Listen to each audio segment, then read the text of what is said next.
दिन बाद भगवान दोबारा जगन्नाथपुरी लौट आते हैं। रथ यात्रा के लिए इस मंदिर की मूर्तियों को साल में एक बार बाहर निकाला जाता है। जानिए क्या है देवशयनी या हरिशनी एकादशी।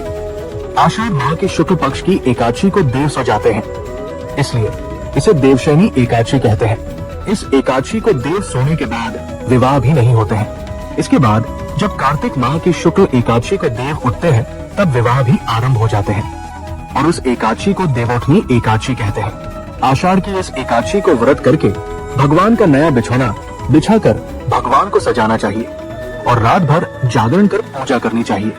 देवशयनी हरिशनी एकादशी की व्रत कथा जानिए। सूर्यवंश में मांधाता नाम का प्रसिद्ध सत्यवादी राजा अयोध्यापुरी में राज्य करता था।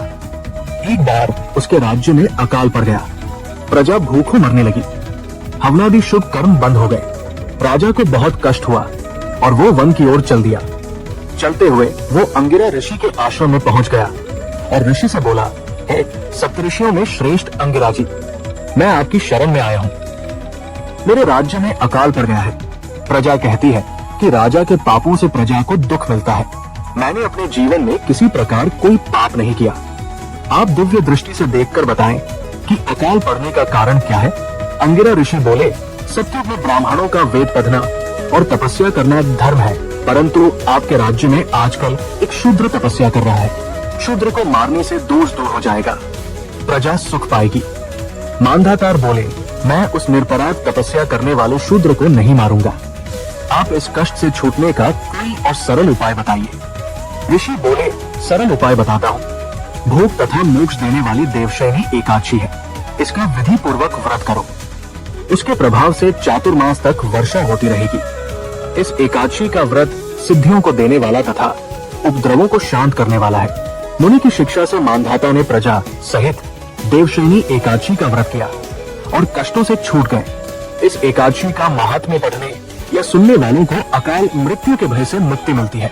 इस एकादशी के दिन तुलसी का बीज धरती या गमले में बोया जाए तो महापुण्य मिलता है। तुलसी के प्रताप से यमदूत भी भय खाते हैं। जिनका कंठ तुलसी की माला से सुशोभित हो उनका जीवन धन्य होता है। गुरु पूर्णिमा अथवा व्यास पूर्णिमा किसे कहते हैं ये जानिए।